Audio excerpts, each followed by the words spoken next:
Sorry. Okay, let's try it again. Can you hear me? And I can't hear myself. Okay.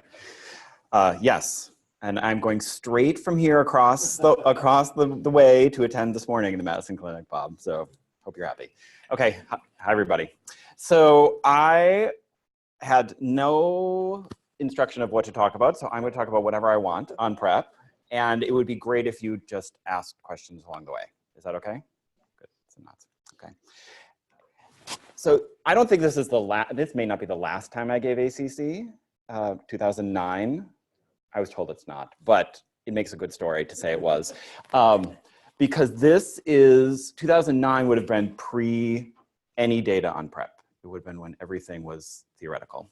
And so this was as I was looking around for slides for this today. I did not pull any other slides from 2009 except for this. So you are getting a true update, not something 9 years old. But I pulled this one, which is funny because it's 2009. And when I think about what PrEP was in 2009, this is what I heard. PrEP will work. PrEP will never work. PrEP will totally work. King said PrEP will totally work. King Holmes. He has a good track record, unless you consider his denominators. Because he says everything will totally work. PrEP will never work for rectal exposure. I remember that very clearly. PrEP will never work. Rectal exposure is far too high risk of transmission. PrEP will never work for vaginal exposure, which is kind of where some of the controversy in the science is now. PrEP cannot be implemented at all, which I think in Seattle, at least, we have we've come quite a long ways with this, and PrEP can totally be implemented. It'll be easy. So it was great I called all of that equipoise when I was doing clinical trials in 2009, that it made it justifiable to do the clinical trials of PrEP for sure, because people split quite evenly across the divide. So back in 2009, I was not in school in 2009. I was assistant professor here. But before that, I was in school years ago here at the University of Washington. And this is what they teach you about how to do clinical research. You develop a question. You do an intervention. Do you know what this is? This is the John Snow pump in London, where he broke off the handle to stop the cholera epidemic. This is the beginning of epidemiology, which is sort of what my graduate studies are in. And then you get a result, which you publish in the New England Journal of Medicine, because then you know it's good, I guess. And then everyone celebrates. And then you're done. And then you're done. I mean, that's what they teach you in school. Like, you do the science and then it's done, right? Which is so not true. But we asked the question, we asked you, can you use a pill to prevent HIV? We did trials. So these are all of the trials of PrEP. The one in husky purple is Partners PrEP study, which was led out of here at the University of Washington. This is a serodiscordant heterosexual couple study from East Africa. And I'm going to talk about East Africa work that we've done in the last few years, a little bit of talk. But this is the line of different studies, and you know all very well that HIV protection became better as adherence got better in studies. So there was 5 years of confusion, tens of millions of dollars to be spent to figure out that if you don't take pills, they don't work. Amazing. But this is what PrEP is about, and what's really important is up here, the hypergay, proud especially trials where people knew that PrEP was working, they took it really well, and it works virtually perfectly. That's part of the major learning. iPrex forms the basis for a lot of HIV prevention in the United States. About half the people used it. PROUD forms the basis for implementation in particularly in MSM populations worldwide, particularly high-income countries. Virtually everybody used it, and it was virtually perfect. So this transition from when something was blinded in the clinical trial in iPrex and there was maybe placebo to when something they knew it was working. And then there was recommendation. These are the fireworks down there. This is the FDA approval and the WHO guideline recommendation in 2012, 2015. Of course, there's CDC and many other countries have the same information. So we walked through that whole thing. We walked through the question, the intervention, and the fireworks. And then it's done, right? Right? It's not done at all. So we'll talk about implementation and impact today. So I'm going to talk about status of global rollout, Some things that I think are the most compelling research questions. I tried not to mention anyone's name or any research questions in tremendous detail, lest you be offended, Joanne, or somebody else, and yell at me, they're not talking about your things, and then looking for impact. So let's talk about where the world is. And please do stop me. This is from the graphics from AIDS, the number on the bottom is from Gilead. In 2016, 77,000 users on PrEP in 2016, which is a tremendous growth since 2012. 2012 is the FDA approval, label approval in the United States. And from Gilead, 156,000 people have used PrEP in total since 2012. And that's coming on and coming off, and in many cases, I think, in our practice, is coming back on again. This is by far the largest number in any country on the planet right now. I remember very well, this is the New Yorker. This is an article in the New Yorker from 2013, why is no one on the first treatment to prevent HIV? And from the ever reputable Gay Star News, new app in San Francisco will deliver PrEP to your door in 24 hours with no doctor visit required. When there is a market, you can fill the market. It's very interesting that this happened at all, right? Because this is diffusion of innovation of a new technology. It could go, it could not. Maybe there is no market, and maybe it stays at this place. If there's just an article in Science from March that essentially has the same title as this, which is talking about global rollout of PrEP. Why is nobody on this? Why is not enough people on this yet? And we'll get to the global numbers in a minute. But in the US at least, especially in places that have information and resources and community connections of some sort in a way that's somewhat unquantifiable, there is market and interest, and I would argue impact. These are the US targets. US target numbers are large. So 820,000 individuals who are MSM who would be eligible for PrEP. Another 200-some thousand heterosexuals, and then a smaller number of persons who inject drugs. These are under the CDC criteria for what they would say would be sufficient risk for initiating PrEP, but it's well over 1 million people. That is much larger than the current number who's on. So there's a gap. And this is CDC data, the gap is by geography, and the gap is substantially by race, and we'll talk about we'll mention that again later. But these are CDC data. You can see white individuals in all percent PrEP coverage never reaches 50% even or higher, and is quite different by where you are. We're out here in the West. We're better than this in Seattle, which we've got a slide from Matt which talks about Seattle in a minute. I am impressed that there are some things. This is direct-to-provider advertising. Who has seen one of these? Comes in your JID. This is out of my JID, which I read cover to cover, of course, every week. I'm glad somebody's laughing at that. So I've been impressed that for someone who's worked in this PrEP space for a while, PrEP was not designed to be a consumer product. The clinical trials of PrEP were all done out of either for science or for public health by people not funded by this or for the company. Gilead did not want to do this, was not allowed to do this, right? And then now can. Of course, it has a label indication, so it's allowed to do this, but didn't do it even for the first few years after they had a label. And you can see if you go on to, there are videos online. If you log into the Advocate, you will almost certainly see a PrEP video, and there's more coming apparently. I've heard from them that they're making even more videos coming up soon. But it's good. This is direct to provider advertising. You can protect him with Truvada for PrEP.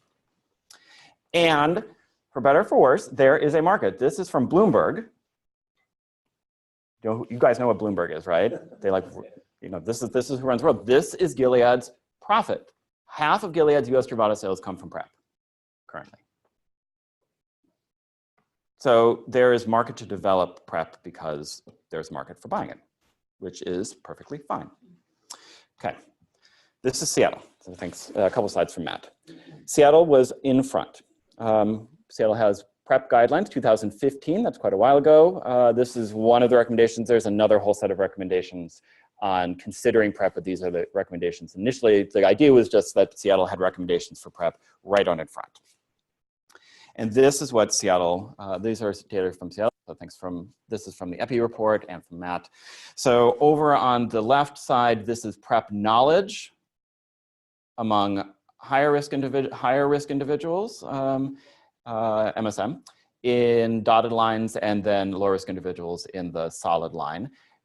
Heard of PrEP up to nearly complete knowledge information as of 2017, and 41% of high risk individuals had ever taken PrEP. This on the right are the estimates of PrEP use in Seattle-King County in 16-17 across various surveys, from the PRIDE survey, so that survey there, as well as a number of other surveys that are done, one of which the CDC's, NHBS, and then some other things. And the estimate is that 35 to 40% of individuals who are high risk are on PrEP currently. Is that right, public health people? Which I think is pretty amazing.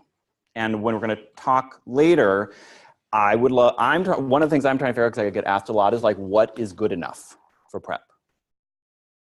Because it's a completely different good enough than what it is for treatment.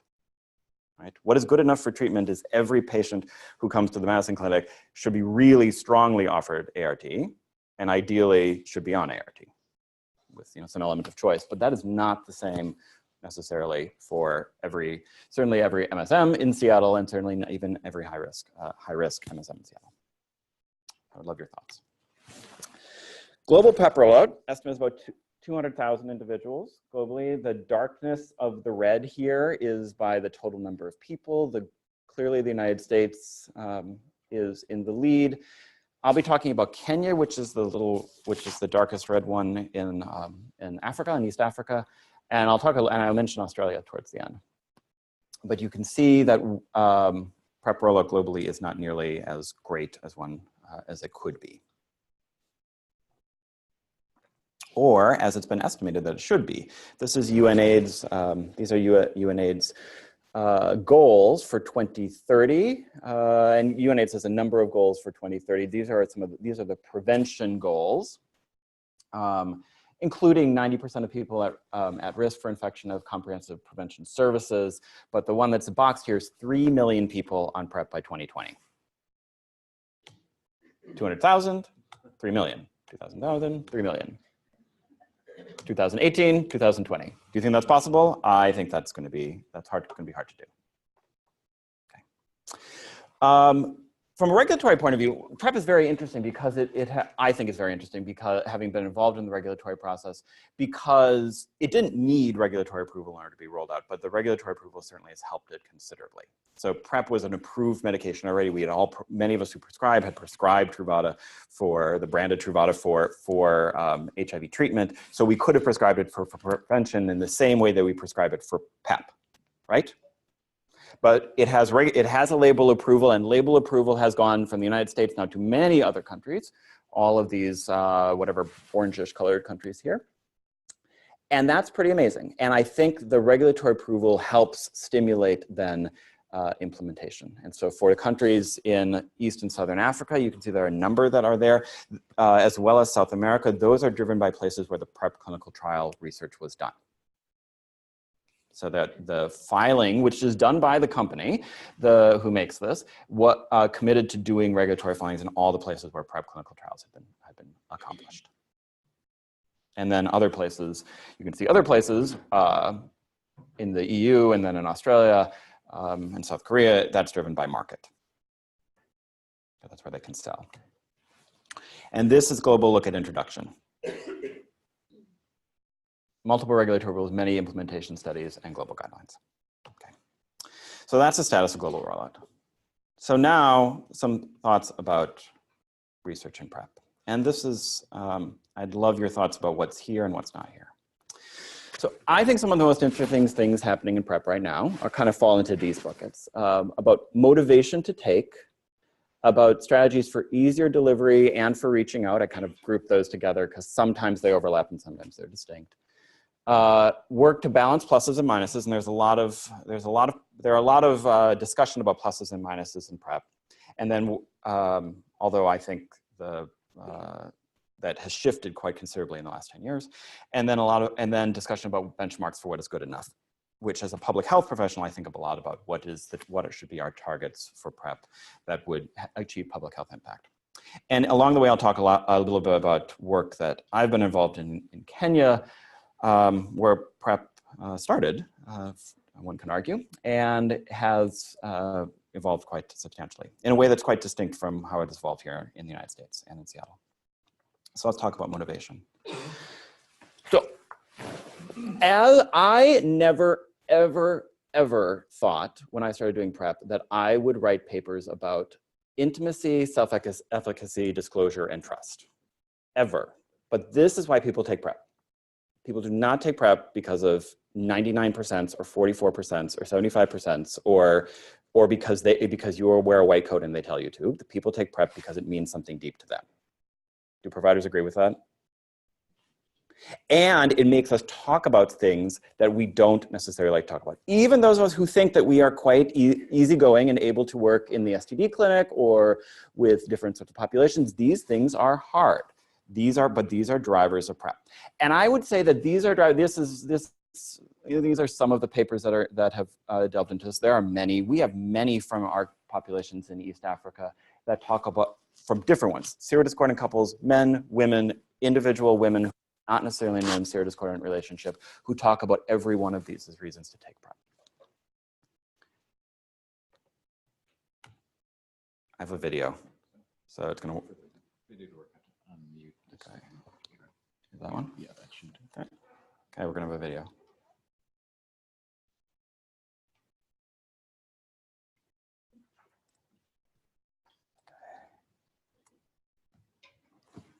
QuickTime not available.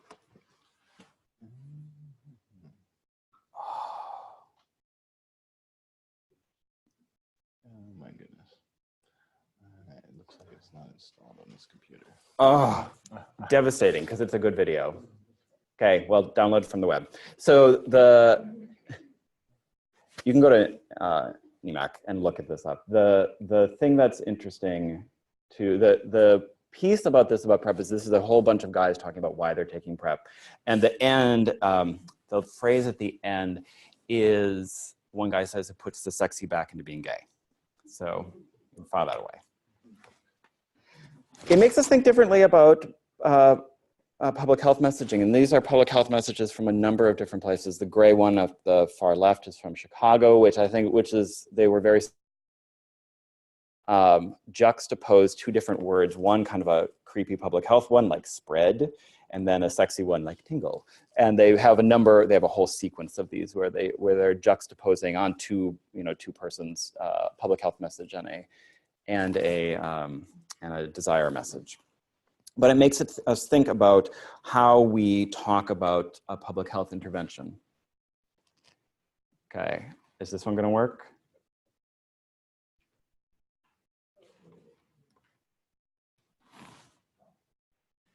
Oh, this is too bad. This is for the, okay, it's the same. Okay. Okay. This is a video that we've made from South Africa. I wonder if we can see if we can find another computer to plug in a minute. This is a video we made in South Africa, which is looking at demand creation related to PrEP, which hits all of these appeal points. So we'll see if we can find it on a different computer. So let's talk about easier delivery for PrEP strategies. It's one of the things that I think is most interesting now, and I'd love all of your thoughts as we go along about how we can think about easier delivery strategies for PrEP. These, of course, are CDC guide, the basics of CDC prescribing in the United States, HIV testing, renal function testing, hepatitis B testing, and the vaccination and follow on. And then 3 monthly HIV testing, risk reduction with an STI testing, and then coming on and off. All quite reasonable, right? Not too complicated to do. Although this level of follow-up is modestly complex. Certainly more complex than most, I think, HIV infected patients have to deal with these days, and more complex certainly than we would do for, treatment of high blood pressure or treatment of, almost treatment of diabetes these days, or other primary prevention strategies. So I think there's a lot of interesting work going on about less frequent visits, which occurs here. I heard from Group Health. Group Health is now does 12-month prescribing. That's right, here in Seattle, with lab testing intervening. My own patients across the way who are on PrEP are on that kind of schedule as well. That I prescribe and do either electronic or email follow-up to make sure they get tested and just checked in. Community-based services or the potential for HIV self-testing. So we're about to launch a project in Kenya where we're spacing out PrEP visits by having people do their own HIV testing at home in between. Now, those of you who work on HIV self-testing may argue about the sensitivity of HIV self-test, but the standard for HIV testing in Kenya is point-of-care third-generation rapid tests. Hand waves from the back of the room. Okay, we're gonna try one more video. This one's gonna work. This is from London.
Let's get rid of the videos.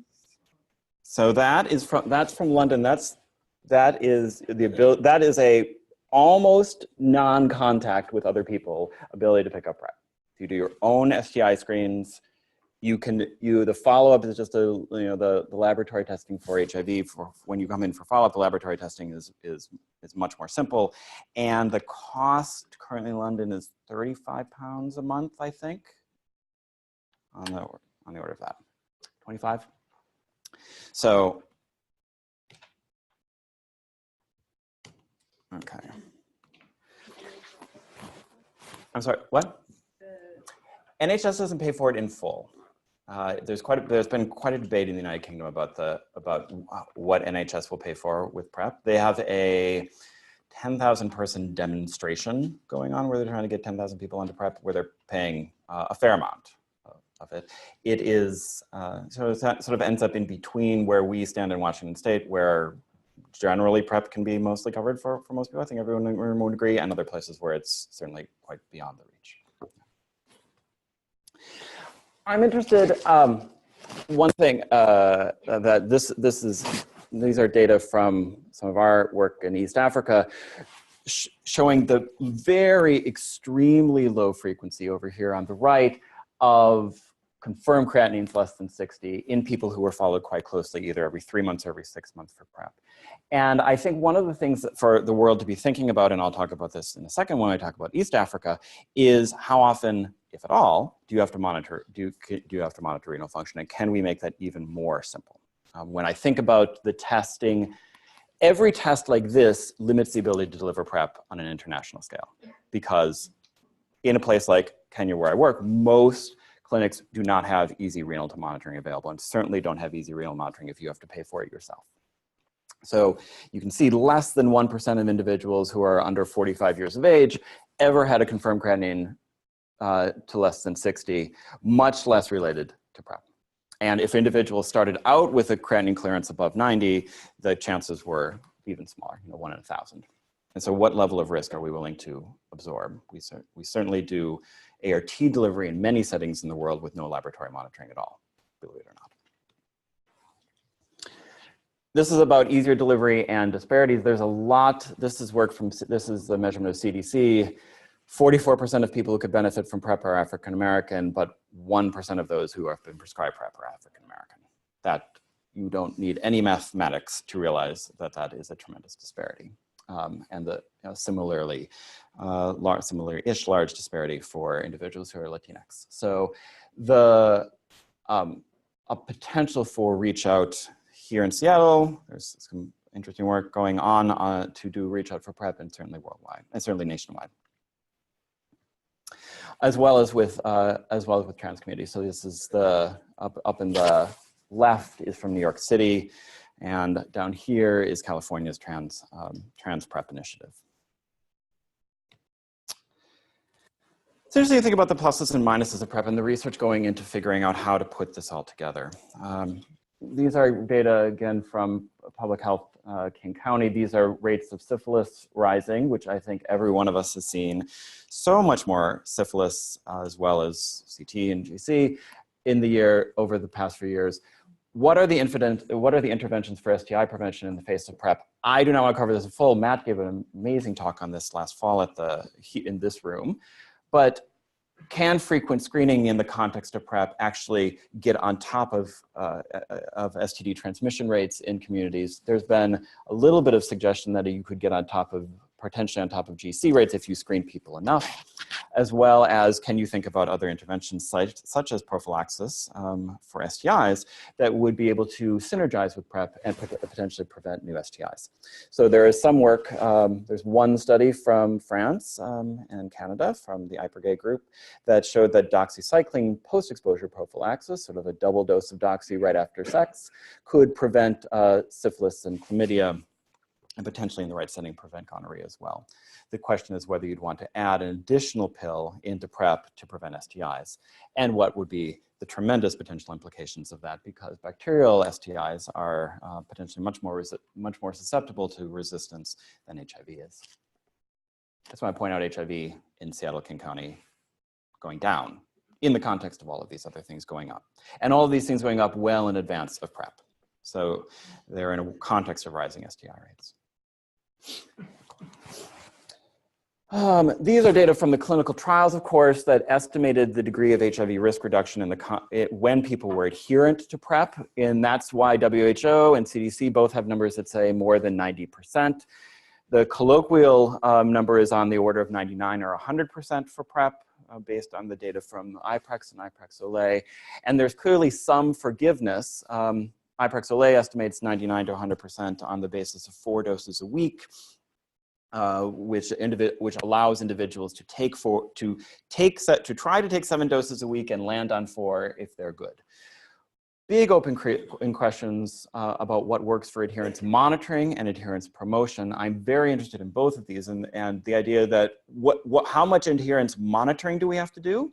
Would we want to be checking people's blood levels or a urine test that we point of care, so we'd be able to have a real-time discussion with someone about what they're doing for adherence, as well as what promotes adherence. Although it seemingly, in most of the implementation studies that have been done so far, people tend to be adherent as long as they're adherent, and then tend to stop. So it isn't that people have difficulties adhering when they are taking it; it's they have difficulties persisting once they've started. There's a lot of work to be done on stigma, on the pluses and minuses. And stigma is a key barrier to PrEP use everywhere in the world, particularly in communities that have not taken up PrEP well. And that stigma about antiretrovirals, about HIV, and about being at risk. And I think one of the greatest stigma potentials is provider-based stigma. And there's an unending amount of information you can find on the web about individuals asking their doctor for PrEP and being shamed about being at risk for HIV. And I think that can be overcome to some degree with advertising about PrEP and normalizing about PrEP, but it's not happening nearly quickly enough. Breakthrough infections, plus minus. So this is from the other great source of scientific information, the slog from the stranger. So 4 cases of documented breakthrough infections have occurred globally, including one now in Seattle, King County. And I will draw, those are interesting discussion. I'll draw your attention to this, the workshop that will be occurring at New Holly Gathering Hall. There, I got it. Sponsored by the CFAR at the end of this month. All-day event, I think, show up when you want to show up. You can be there for some or all of it, but talking about breakthrough infections. The challenge with breakthrough infections is that I think breakthrough infections have been expected since the beginning, since PrEP was first developed. There were clearly individuals in all of the clinical studies of PrEP who had, for lack of a better term, a breakthrough infection because they had access to PrEP and then developed it and then acquired HIV infection. For almost exclusively of those, it was very clear that they had no access to PrEP at all, that they had access to it but did not take it, so they were not taking it at all. What we've seen now are 4 cases of documented breakthrough infection with resistance, which is what had been expected for PrEP, that PrEP was really, really good, nearly perfect, but nothing is perfect. From a public health point of view, these individual cases are important for those individuals and important for making sure that they're engaged in care. But these 4 cases against tens of thousands of persons on PrEP is a pretty great balance of risk and benefit. Huge benefit, small amount of risk from a public health point of view. I also think it's interesting. I wanted somewhere, I had to slip this in, to remind everybody to check out new CDC guidance on the PrEP to PrEP transition, which I think is wonderfully easily done. And the reason I put this in here is recommended ART for PrEP breakthrough infections. So CDC in its newest guidelines recommends what ART regimen to start if you have an individual who may have acquired HIV while on PrEP and what test to do. And it's remarkably straightforward, which I thought was good that there's guidance. So it's add dolutegravir or darunavir. I also think that breakthrough infections are an interesting contrast against what's happening in prevention more broadly in the U=U campaign, which I'm a tremendous supporter of and talked about for years. However, this has been sold as perfection. PrEP has never been sold as perfection.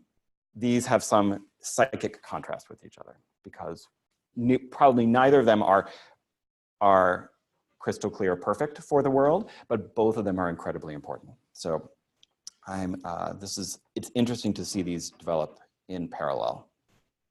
I think we'll see, and I think as many things in PrEP and treatment, we will see them come together in some way. I'm interested very much in benchmarks for what's good enough. So we talked about Seattle before, and Seattle's goal is 50%. Yeah, but we'll raise it once we get there. But we'll raise it once we get there. What an answer. But Seattle's goal is 50%, and that was picked out of the air.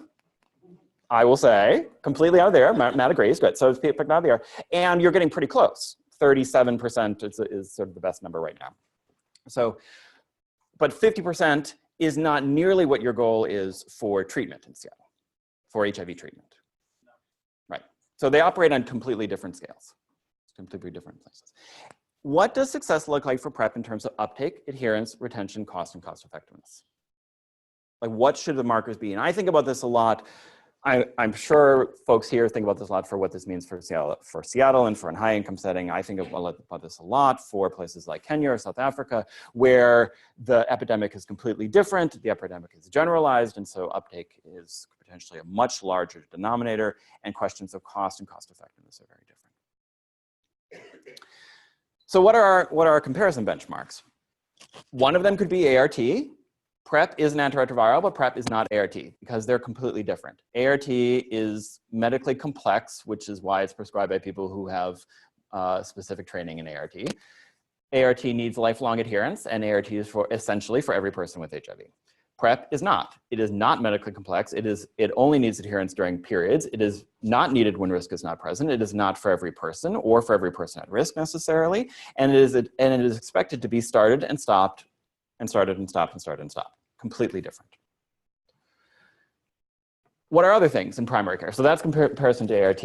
I love making comparisons to other things in primary prevention just to remind people how much better PrEP is than everything else we prescribe for primary prevention. The first time I showed this slide, people got so mad that it's completely different, but it's not completely different. We prescribe all the time, right? Statins for heart attack, primary prevention of heart attacks, and their risk reduction is 31% on something that has for primary prevention, maybe a 1% annual risk. And we prescribe PrEP for individuals who have a 3 to 4 to 7% annual risk of getting HIV with a relative risk reduction probably of nearly 100%. And did you know that that was the risk reduction for statins and for blood pressure control for stroke prevention? I had to look this up. I had no idea. That's picking a pretty low risk group, though. I mean, depends where you're setting your threshold for statins. Right, for primary prevention. For primary prevention, so that for individuals who've not had a heart attack before, the background risk is yes. Although we've expanded, of course. The question is that this depends who you select, but of course the AHA continues to expand who we should prescribe statins and blood pressure control for, potentially meaning that the background risk is getting even lower who we're prescribing primary prevention for. I make a lot of comparisons most recently against PrEP against contraception in many ways. The medications were both initially developed for treatment. Oral contraceptives were developed for treatment of menstrual disorders. So not for actually for contraception, but for a medical treatment of a gynecologic condition. And then repurposed for prevention. They have deep benefits, individual control, mixed effects on sexual behavior, required adherence, and potential side effects. And we do not demand that they be perfect, either at the individual level or at the public health level, but they still have great benefits. And PrEP is way more forgiving than oral contraceptive pills, I just have to say. So when I think about the future of PrEP, I think a lot about these are all things that kind of look like contraceptives. These are all PrEP things in development. A shot, a ring, a pill, so that people can make choices. So now let me talk a little bit about Kenya. So this is a woman from Nairobi with generic emtricitabine tenofovir. PrEP in Kenya started with one of the clinical trials of PrEP, the one in the Husky Purple, was done in Kenya and in Uganda and was the definitive demonstration of safety and efficacy for PrEP for prevention, particularly in heterosexual populations, worked for both men and women, and was more than 90% among those who were adherent. And this is Kenyan press, which is great. This is, back to that slide about you get the New England Journal paper and then there are fireworks. There's no fireworks. So no one immediately implemented PrEP. And so we started doing implementation science type work. This is a demonstration study where we delivered PrEP to 1,000 couples in Kenya and Uganda and observed 4 HIV infections in 2 years of follow-up compared to more than 80 that we would have expected. Near elimination of HIV transmission with open access to PrEP, safe in pregnancy, safe in breastfeeding, extremely high PrEP use. And the 4 infections that all occurred were all, like other infections of PrEP, completely in the absence of access. They did not use, either individuals who had refused or who took away and didn't take. And now we're part of a national scale-up of PrEP in Kenya, which I'll show some of these figures again. Rapid national expansion in public health clinics under the ownership of the Kenya Ministry of Health. So Kenya had a prevention revolution roadmap, sort of its vision of eliminating HIV by 2030 in Kenya that it developed actually before PrEP was part of its national guidelines. 2016, it added PrEP as part of its antiretroviral treatment guidelines. So a big book that says how to use antiretroviral treatment includes everything on testing, treatment, prevention of mother-to-child transmission, and PrEP all in one book. It's all in one book so that everybody reads it. If PrEP's a separate document, it doesn't get as much press as if it's in the ART book. So it's in the ART book for that reason. And then this is the framework for implementation of PrEP in Kenya, which talks about how to deliver PrEP in public health clinics. Kenya started doing work. It launched its revised guidelines in 2016. formed a national strategic working group under the National AIDS and STD Control Program, that's NASCOP.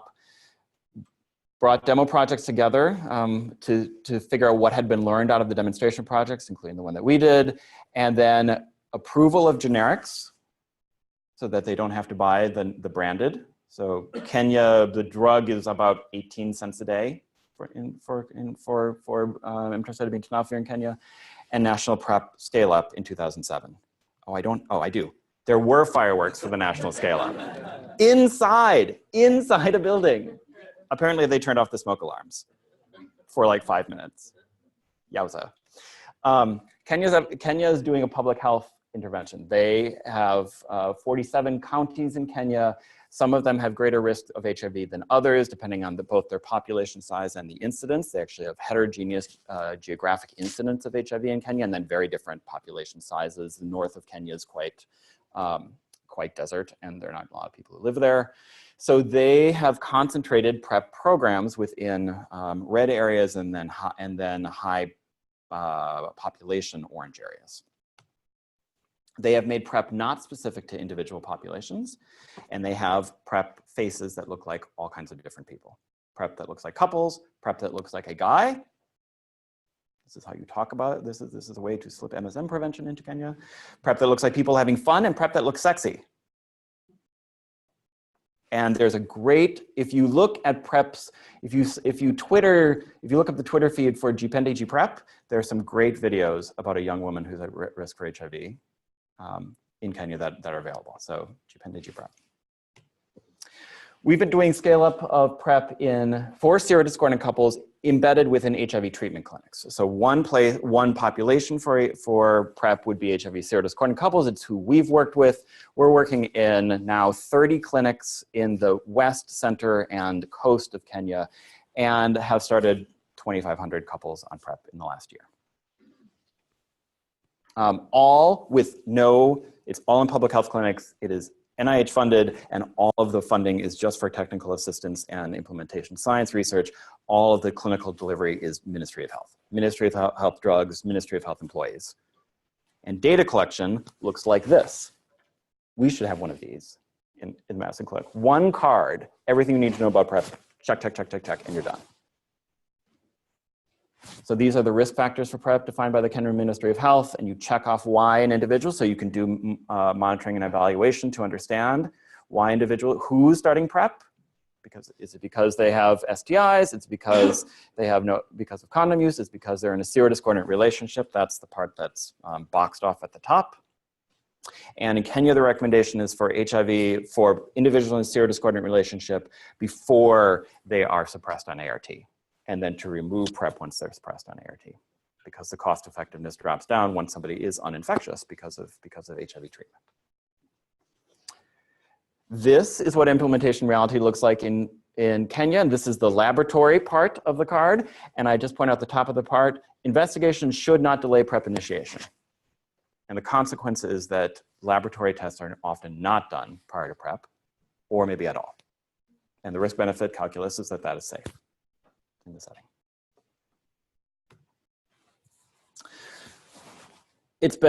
It's really interesting to watch PrEP implementation in a full-out public health setting within an existing program, to think about how commodities work, how clinical work works, and how training works. And I think we've seen this here in Seattle as well, that individuals who are PrEP champions are the ones who really make PrEP work. And that's both patients or consumers and providers. So at a clinic, it's really a single provider who makes things start. And then when that diffuses out to her colleagues, then you actually have PrEP at large scale within a clinic.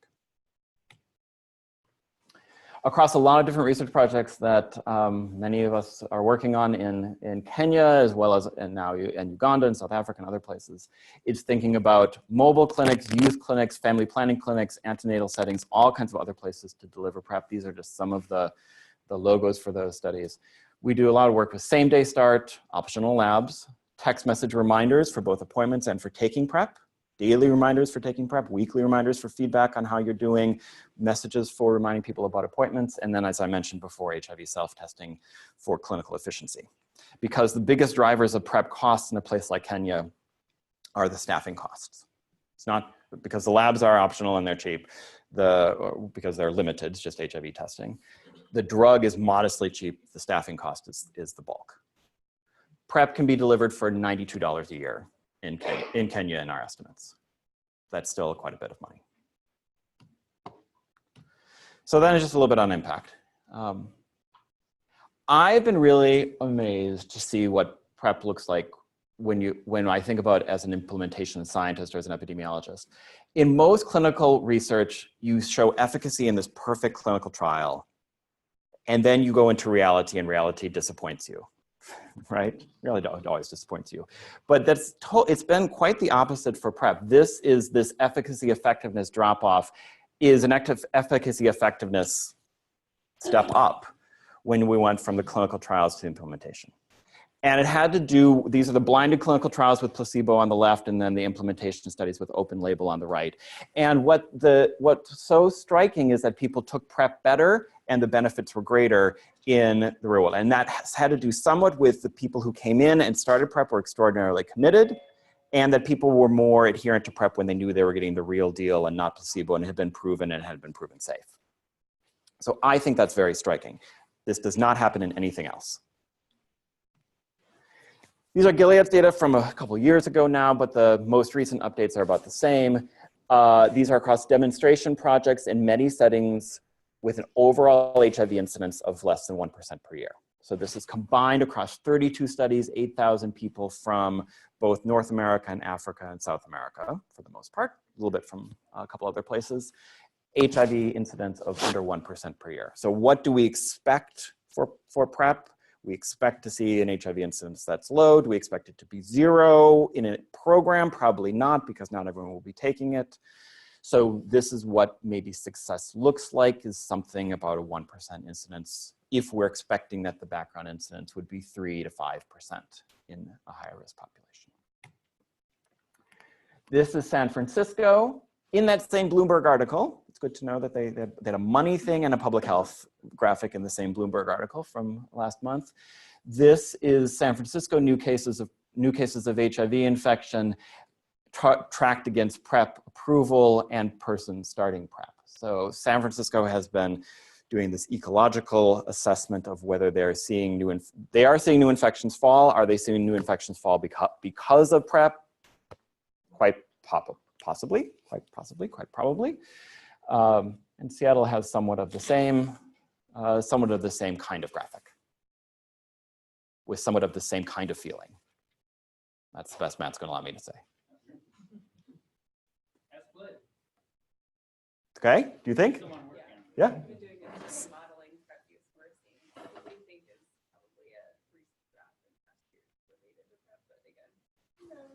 Who knows? So from this for the people online. So in Seattle, we're doing public health and county doing modeling, tracking the number of new infections against PrEP uptake, and some suggestion that the decrease in new infections is possibly a result of increase. Yeah.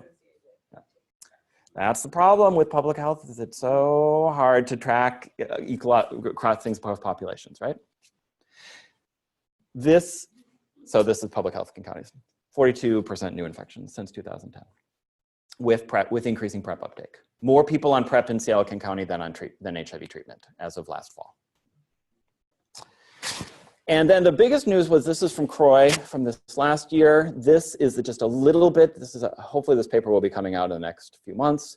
This is a study called EPIC New South Wales. This is in the state of New South Wales that encloses Sydney. Which is where the largest number of new HIV infections in Australia occurs, not surprisingly. They had no PrEP whatsoever, quite essentially, and then introduced PrEP through a public health program. They have National Health Service. They made a target of 3,700 individuals on PrEP, and then they expanded it to open, and it went to more. You can see it went to more than 7,000 individuals started on PrEP.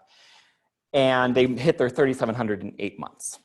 So 8 months, they had open access to PrEP and many, many, many clinics scattered around New South Wales, many concentrated in Sydney and then many elsewhere in the state. 3,700 people on PrEP, going into nearly 8,000 after a couple years. They This is their measure of adherence. They can measure adherence. Medication possession ratio is essentially how many days you were gone versus how often you're picking up PrEP. So if you're gone for 30 days and you pick up 30 days, you have a medication possession ratio of 1. Their medication possession ratio more 0.8 plus 70% have more than 80% adherence to PrEP. And their median adherence is 97%, which is quite amazing. And this is their reduction in new HIV infections, 30% reduction in new HIV infections in a year with a PrEP rollout program. In the context of already very good HIV testing and very good linkage to HIV care and very good coverage of HIV treatment and viral suppression. So this was really great news from Croy a couple months ago now, and we'll see where this goes. So the first evidence of impact, the first evidence of impact for better, I want to make sure we say this, the first evidence for impact for better for worse are from high income MSM, largely white cities, San Francisco, Seattle, Sydney, and London as well. That is great and also potentially distressing. That PrEP will further exacerbate global disparities. So it would be great to see the next example of this come from anywhere else than another city that looks like these. So, are we there? Hard to say. Not there. Good chance for celebration. This is celebratory, but it would be good to see many more fireworks. So these are many of the people I get to work with. This is what it looks like in Kenya right now. This is from last fall, but this is that entire scale-up team. And thank you. Oh, you think you can do it? Do you want to see a video? Ask a question. Yeah. Yeah. Which I love, and I use it all the time in my training. The other thing it brings up is trying to reduce the provider stigma, because you get to talk about risk reduction, harm reduction. All of our patients who we counsel about eating French fries, and we still eat French fries, and yet we still prescribe statins. So trying to get providers. So that's my comment. So the comment for online was the love the statin slide. Remember, we prescribe statins all the time for people who eat French fries. Good. The question is about IPREP and about our 2017 guidelines that just got released last month, about why the guidelines come out against, with a strong expert evidence against IPREP, given that all of the data suggests that it. What are your thoughts on event-based dosing? So what are my thoughts on event-based dosing, especially in light of CDC's current recommendations? Many thoughts on event-based dosing. So I think event-based dosing clearly works, and clearly works if your primary exposure is rectal. So there's like no sufficient evidence, in my opinion, if your primary exposure is vaginal, and probably if your primary exposure is penile, which I think penises are less like more like vaginas than rectums. I don't know for PrEP. I don't know, but I think so I think clearly works. I think the greatest challenge is trying to figure out the generalizability of event-based dosing for PrEP. So event-based dosing for PrEP is to take, in the IPREP model, 2 doses within the 12 hours before you have sex, and then a pill the next day, and then a pill the next day. So double dose, single dose, single dose. The challenge, I think the greatest challenge for that is actually doing it. So apparently men in France are very, very organized. I don't know who else in the world is quite so sex organized as that where you could take 2 doses at least 2 hours before and then remember the next 2 days. Because one thing that worked quite well for PrEP is the habit formation of taking something every day. Like if you floss every day. If you take your PrEP before you go to bed, the same thing that we try to teach our patients for their diabetes medicine or for their ART is put it next to your bedstand as you take it when you first get up in the morning before you go to bed at night. Event-based dosing breaks all of that. That said, I have prescribed event-based dosing across the street for someone who has rare exposure or doesn't want to take it every day or for other sort of reasons. I think it clearly works. So I think it's a reasonable alternative, but one with much less evidence base about its full-out workability. And do you know why the guidelines are against? They're not even sort of for it. They're against. I cannot comment on the language that goes into CDC guidance. Yes. I make a real quick comment responding to that and a quick question. I think one criticism of Bloomberg is average number of drug pills taken per week before really the same as so was it really a study of very low frequency dosing? I know they did a sub-study of the men who took very low frequency, but it was pretty small. So do we really have strong evidence for very low frequency event-based dosing? So that for people online, the comment was for Ipergay, one of the critiques is that the average number of pills is about 4 per week because of the frequency of sex. And so that gets very close to kind of like the minimum dosing for Iprex that achieves really good efficacy. Great point. Of course, the Ipergay folks did try to do analysis of individuals with less frequent sex, and it showed equally high perfect efficacy in those individuals. I think I think we could get to a place like they do in some place. There have been some nice abstract reports out of some places in Europe where individuals are offered either strategy when they start PrEP and they figure out what's going to work best for them. I think it's also probably true that probably some of the people we're prescribing daily PrEP for are taking it on an event-driven basis and just filling their pills less frequently.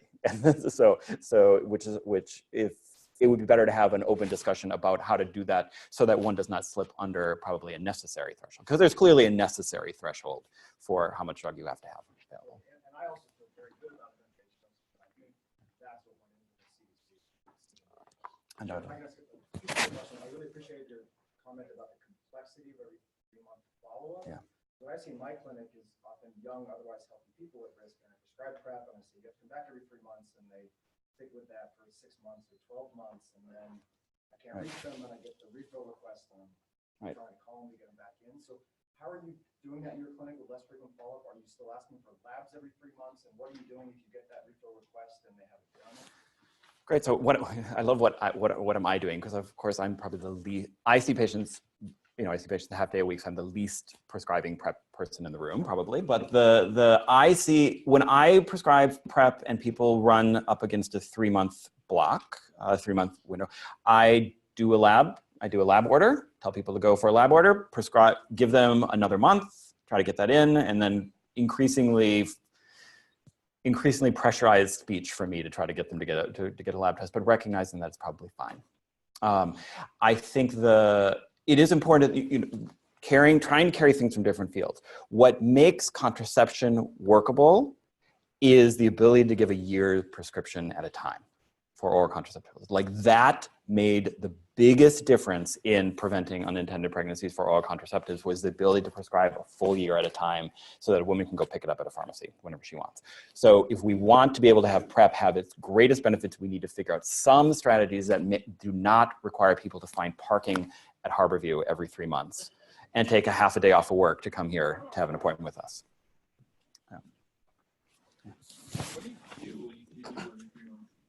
What do I do when I see people every 3 months? Exactly. I talk about bike helmets. I mean, they're right because they're 25 years old. What do you talk about for primary prevention when you see people? I have very short visits. If I see people every 3 months, I have very short visits. I do STD testing, but you can do STI testing.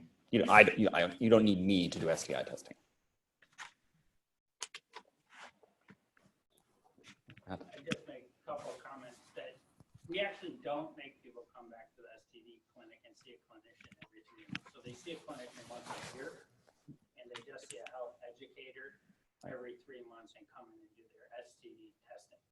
So it is actually more streamlined, I think, than that. And I think, and it isn't, I don't think, as good as Dean Street, but it also isn't sort of it's a high barrier, as might be indicated. Right. We're actually close to 500 people.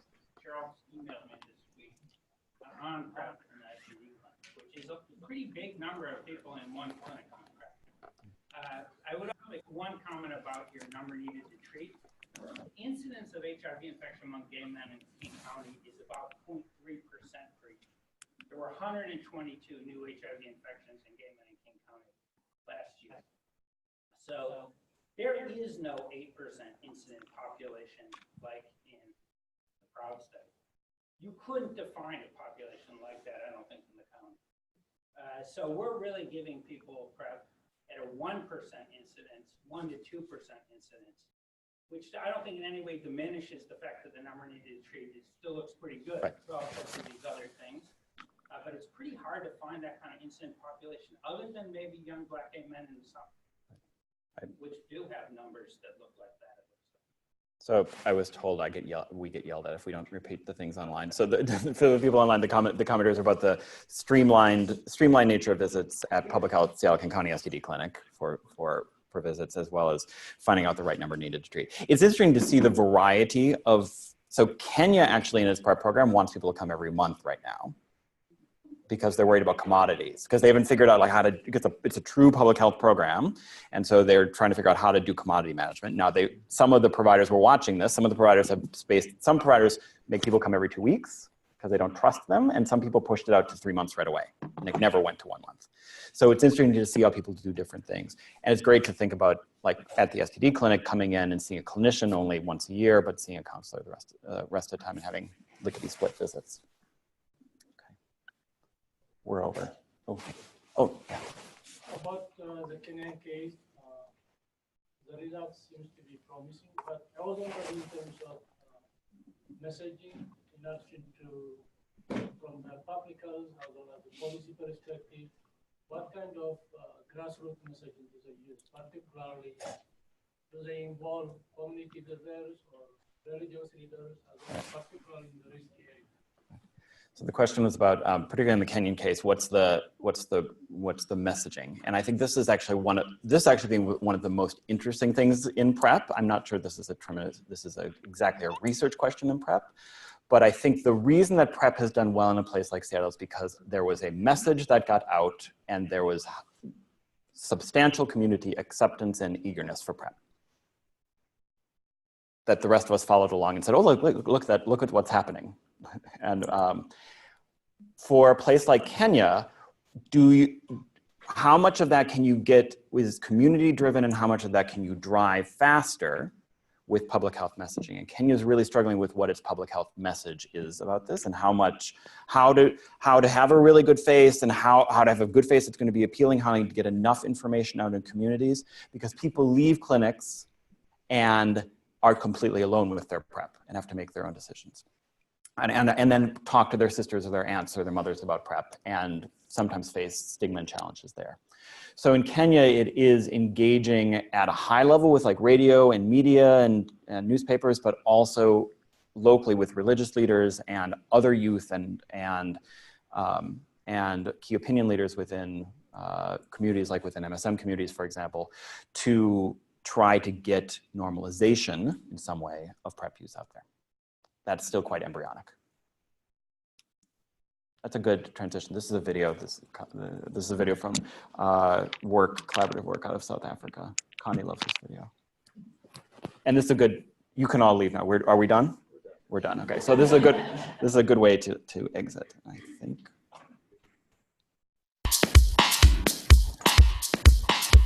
I have big dreams and bigger plans. I'm prepared for life's twists and turns.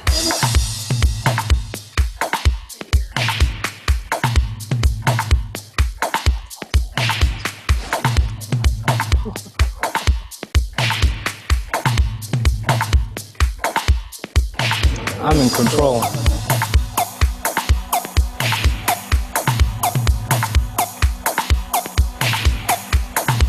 PrEP is a new pill you take every day to stay HIV negative.